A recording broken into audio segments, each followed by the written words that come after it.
starting at 22, it says, well, let's start at 20. No, start at 20. Yeah.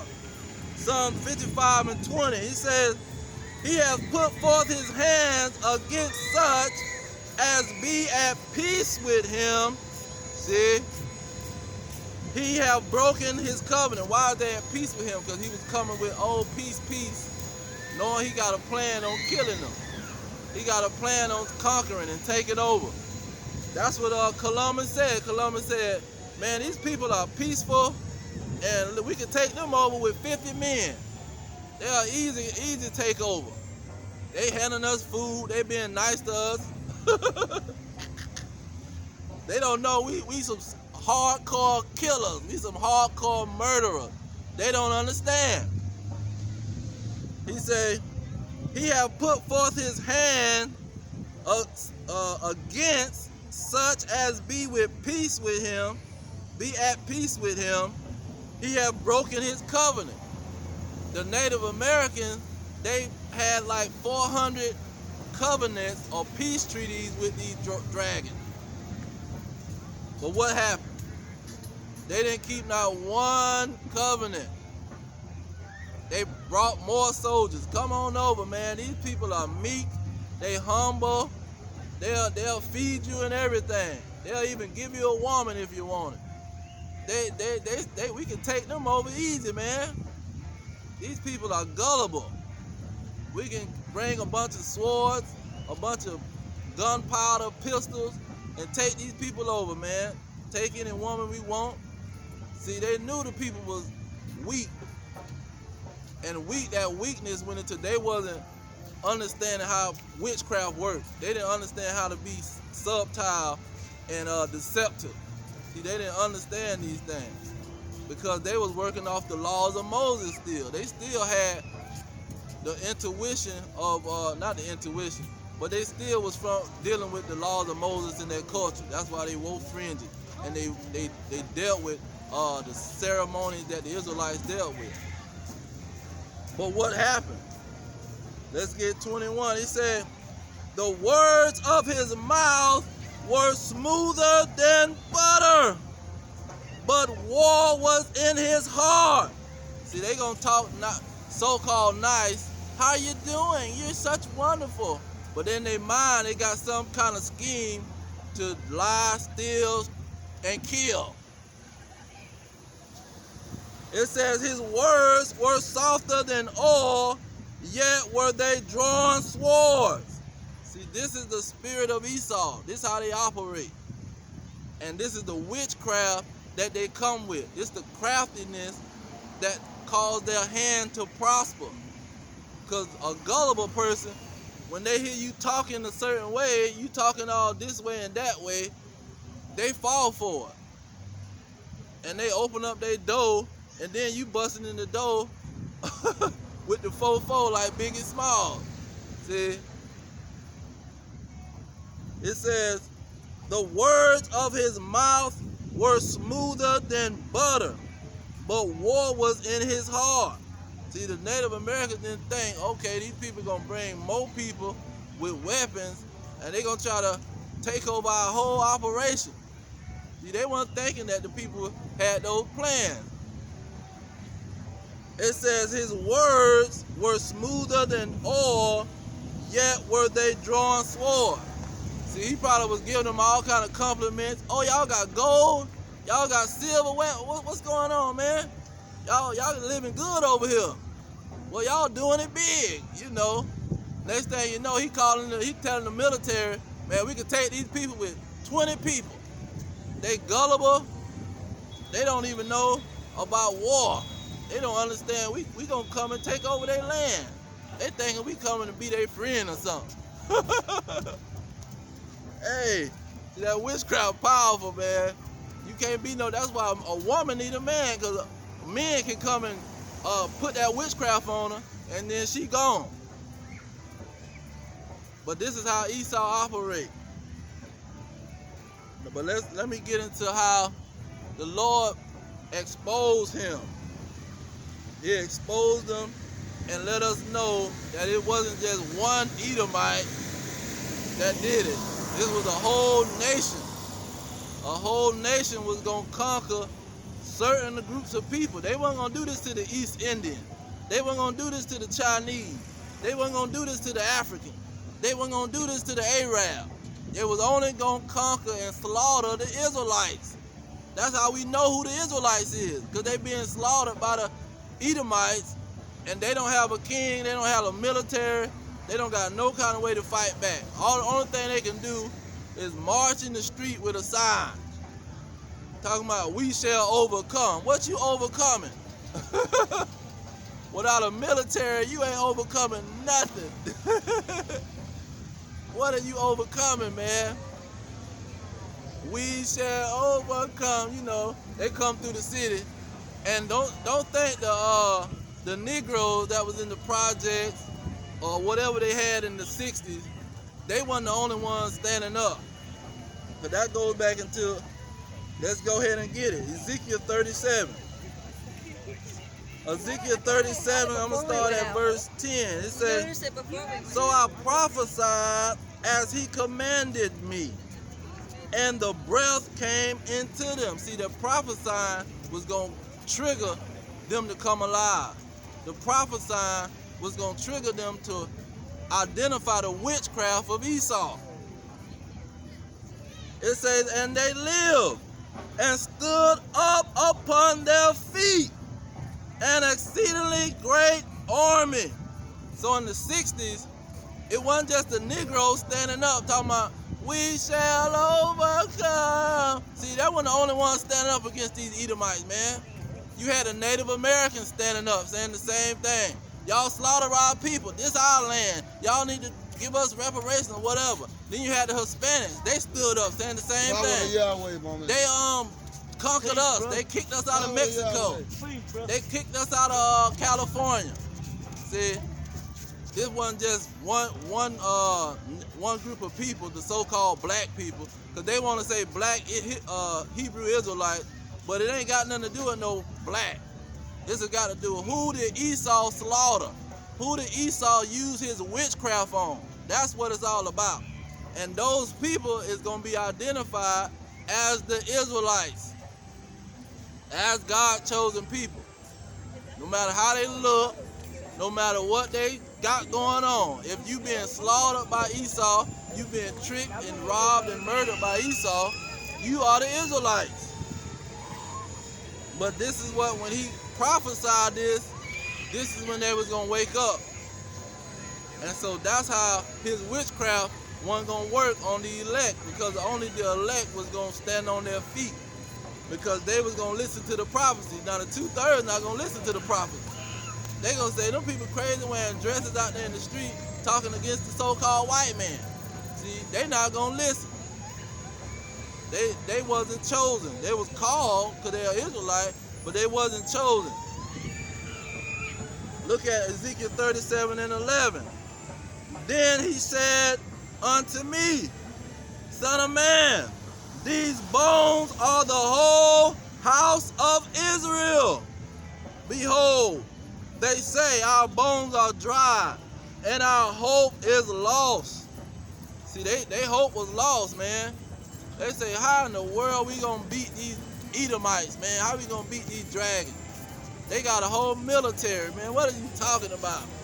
We gonna rule all nations. They got militaries. They got battleships with nuclear weapons on the battleship. What the heck we gonna do to these so-called white people with all this power?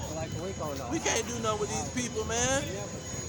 See, they don't understand who they dealing with. He got way more power than the military. What a military gonna do? Why is the military scared of the UFOs? Because they know they don't have that type of power. They can't compete with that type of power. See? But the Israelites thinking that, oh, they got all the power, we can't go against them. No, you got something greater than that power.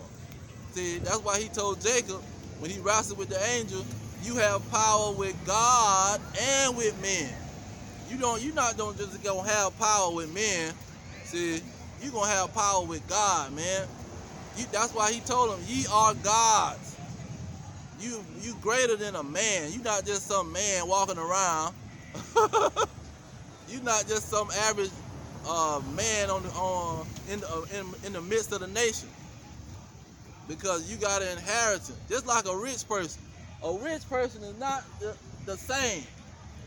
A rich person got way more power. They got way more resources. They're not just an average person. It just don't. What in the world? But see, the 2/3, they fall into that witchcraft of Esau, because Esau, you know, he'll tell them straight up, and they believe him because he got money. Let me see if I can find that verse.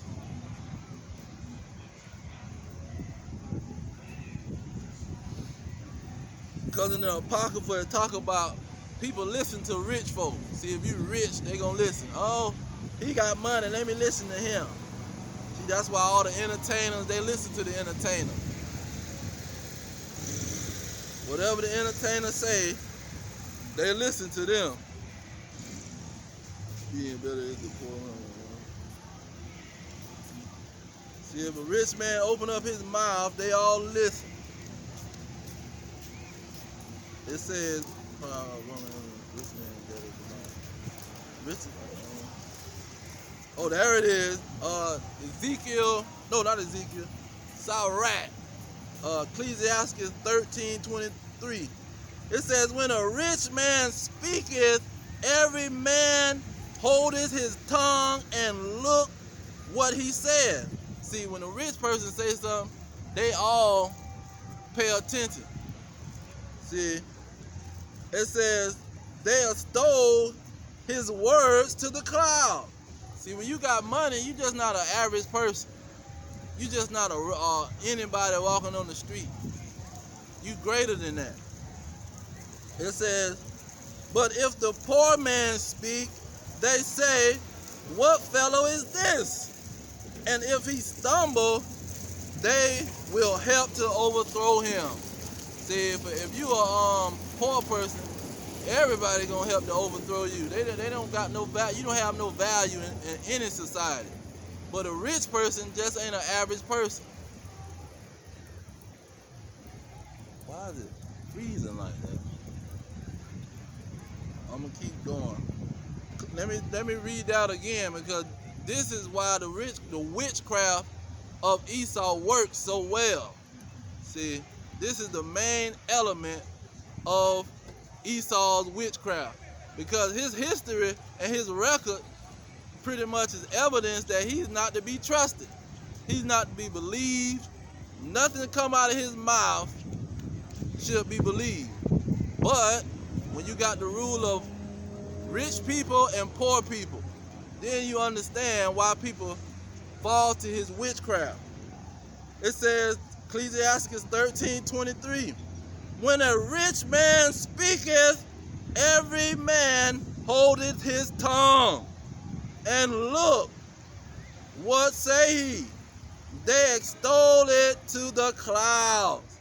Meaning they act like he freaking God, man. He got some money. He own the government. He own all the banks. He got his face on the money. We can listen to what he's saying. He's a rich man. He don't have no... See, and they have this perception that poor people try to lie and cheat and try to come up and con you. But this is the main con man. It says, when the rich man speaketh, every man holdeth his tongue. So now, the poor people, they shut up. They come on the news and come with a major lie. Everybody, they on TV. It's what he say? It's he call it breaking news. Breaking news, he's on TV, the rich man. Everybody shut up. Oh, what are he gonna say next? And they believe every word come out of his mouth. Every word. Look at what the scriptures say. When a rich man speaketh, every man holdeth his tongue. And look and say, what they extol it to the clouds. It say, but if a poor man speak, see, we know that especially in our community, they say, what this nigga talking about, man? If he ain't got no money, boy, hey, we ain't listening to nothing you got to say. You better not open up your mouth.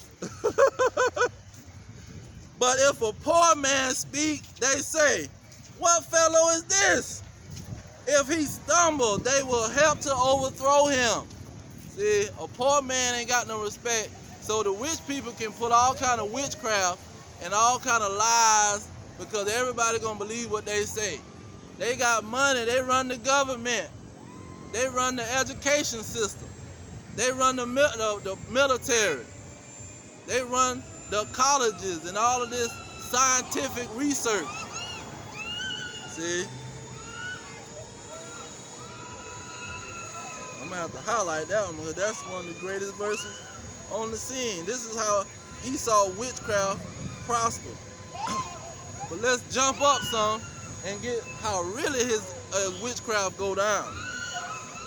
Jump up to verse 6. It's still in Ecclesiasticus 13, starting at verse 6. You know what? Let me start at verse 5. It says, if thou have anything, he will live with thee. See, that's saying if you got anything valuable, he gonna move where you at, Christopher Columbus. You got something valuable, he coming. Oh, y'all got gold there? We're gonna bring our stuff and live with you until we can conquer you. It says, if you have anything, he will live with you. Yeah, he will make you bear and will not be sorry for it. See, that's some old stuff. Won't y'all just leave that alone? Just think about the future, man. Leave that stuff in the past, man. Say, if you have anything, he will live with you. Yeah, he will make you bear. Say, he gonna work you to death and will not be sorry for it. Woo! Power. Look at verse 6. He said, if he have need of you, so if he needs you for anything, if he needs you for your labor, if he needs you for your stem cells, because they'll get your organs. They need you for your organs. Anything you got, he gonna get it. He will deceive you and smile upon you. See, while he deceiving you, while he lying to you, he gonna be smiling. See, he ain't gonna be like the Hispanics and the blacks. We gonna let you know straight off the top. I'm gonna keep it real, man. When you disrespecting me, all this type of stuff. But Esau not like that. His witchcraft is way better than that. See, he gonna smile at you. He gonna talk real nice and sweet to you. See, he not gonna come with the real deal. He gonna be fake. That's what we call a fake nigga. See, Esau is the supreme fake nigga. He say, he will deceive you and smile upon you and put you in hope. See, next month, I'm going to give all the black people some money. Next year, I'm going to give y'all money. See, he'll make a promise to your behind. He say, he will put you in hope. He will speak to you fairly, meaning he going to speak to you with sweet words. He gonna tell you what you want to hear. And Esau just like a pimp, man. All he pushing is pimpology. That's why they say the politician and the pimp is just alike. The politician and the Christianity preacher is just alike because he's smiling in your face, hitting you with them psychological love bombs, what they call it in psychology. He love bomb you. And then he rob you blind. It says he will speak thee fair and say, what wantest thou? Meaning, what you want. I got what you need. Cause mind you, he a rich man. See, the rich man got all kind of collateral, man. He got all kind of, what they call it, he got all kind of tricks up his sleeve, or he got the advantage. Because he can offer you all kind of stuff to help you believe his lie. And it's believable because he's rich. See, if he was a broke person, a poor person can't persuade you too much. They don't have no money to persuade you. But see, these people got money to persuade you. So now everything come out their mouth. That's like the gold digging pranks. Yes, the gold digging pranks. See, he can come and lie and say whatever because he got a brand new car. So I can say, oh man, baby, I can take you over here. I live over here, and she fall for it. See, that's how Esau's witchcraft is. They can lie because they got money. They can lie because they running the governments. They can lie because they got the military. They can lie because they run an education, university, scientific laboratory. They can tell you anything, and you believe it. Now look at chapter 12, the next chapter. Let's get some more. Because this is what the people can't get over the witchcraft too, because they don't realize who their enemy is. See, they thinking it's just whoever treat them some type of way. They wait for the harsh treatment, then they say, okay, that's the enemy. No, you got to be way in advance than that. You got to think way ahead of that game. But let's go to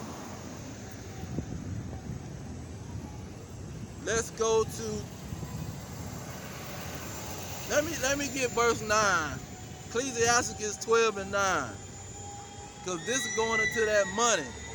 It says, in prosperity of a man's enemies will be grieved. So when somebody prospers, when that poor man prospers, and he start to get money, and he become a rich man, his enemies gonna be mad at that, because now people gonna believe what he say.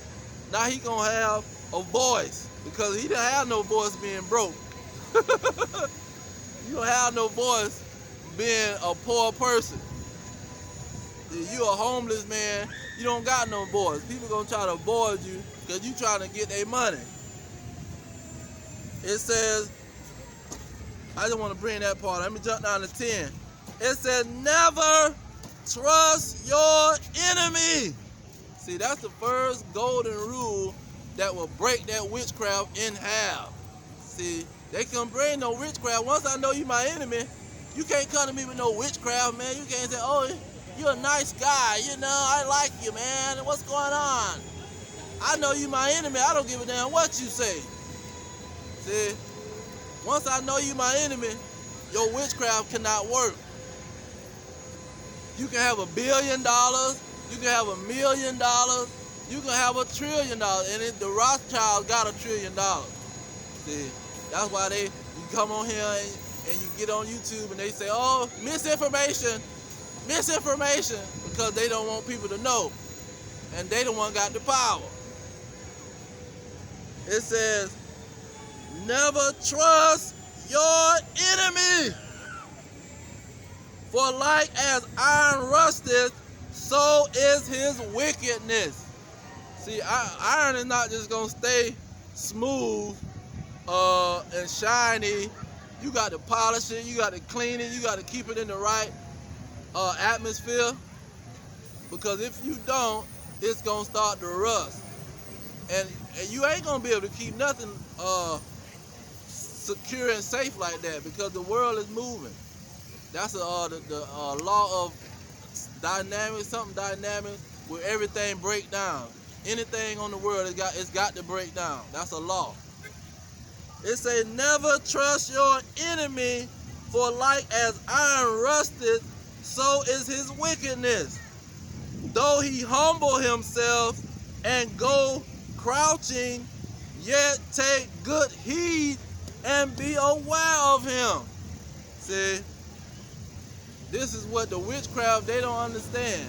They can't get over the witchcraft because they saying, oh, y'all don't like them saying they the enemy. See, they can't get over their enemy situation. That's the main thing that's keeping the two-thirds. They can't realize who their enemy is. They want everybody to be their friend. Just like little bitty children, gullible little kids. Everybody's my friend, Daddy.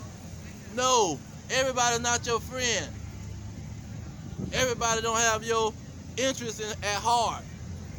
See, but that's how the two-thirds are, and they gonna fall by that witchcraft of Esau. But the Lord, through let me go back to, I'm going to come back to this. Let me go back to 2 Thessalonians, the 2nd chapter. 2 Thessalonians, 2nd chapter. I'm going to say the 8th verse. It says, and then shall that wicked be revealed, whom the Lord shall consume with the spirit of his mouth, and shall destroy with the brightness of his coming. See, that go Isaiah 63. Isaiah 63 tell you straight up, I'm coming to Edom. Not going all over the place. I'm going specifically to Edom. They the main target. Now he say,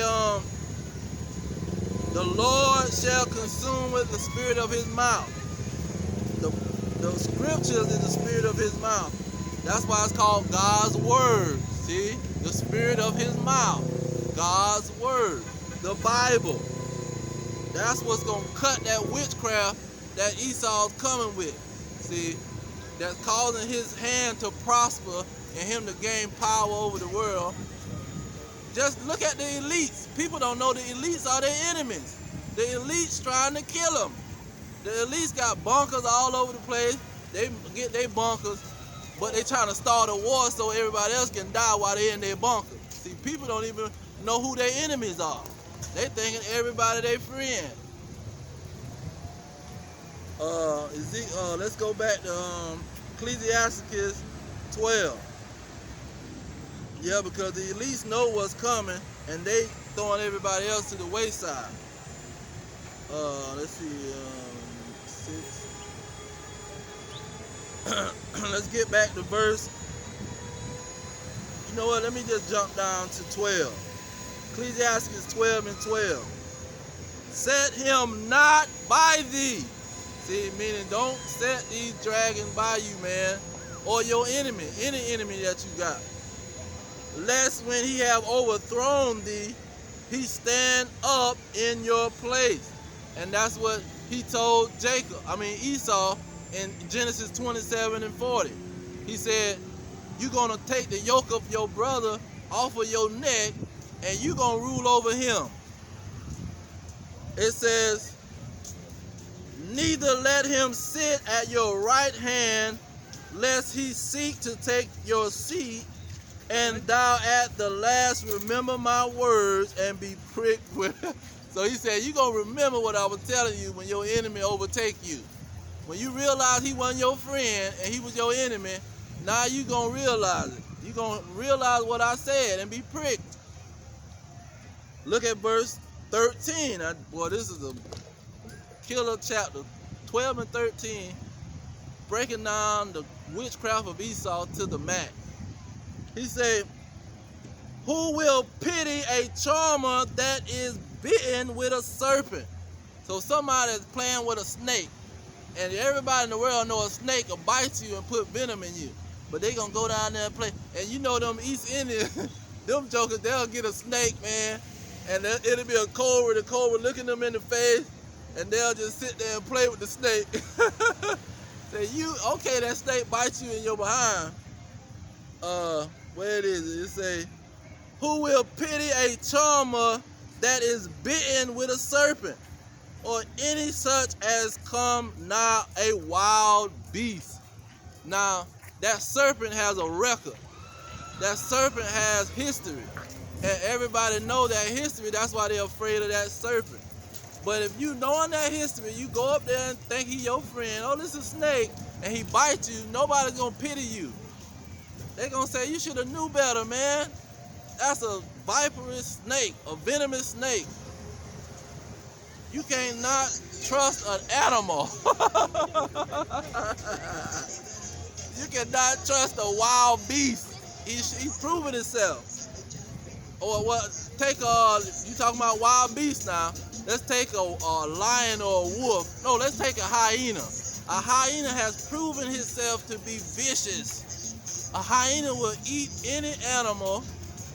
A hyena will attack a lion. And he ain't even powerful than a lion, but a hyena will attack him. Now you got to be a maniac to go up to a hyena and try to rub his head. Oh, Nice hyena. Hey, that's why the scriptures say, this Ecclesiastes 12 and 13. Who will pity a charmer that is bitten with a serpent? See, who gonna pity somebody trying to rub on a hyena head? He didn't gonna bite your hand off, man. We don't have no pity on you, you that gullible. The same thing with the slave master. You trust your slave master, man, you got to be a fool. Do you not know the history of these people, man? They got certified history. Oh, they want me to take a shot. I think I'm gonna take it. Then you got all of your people dropping dead. Oh, so now, after your people dropped dead, then you found out that this the devil. But he wanted me to take a shot. He was smiling when he asked me. Hey, you don't get no better than that, man. It says, or any such as come near a wild beast. So he said, you shouldn't even be coming near a wild beast. You should have enough sense in your mind not to even come near to a wild beast. But you'll hug up to your enemy and you'll believe that your enemy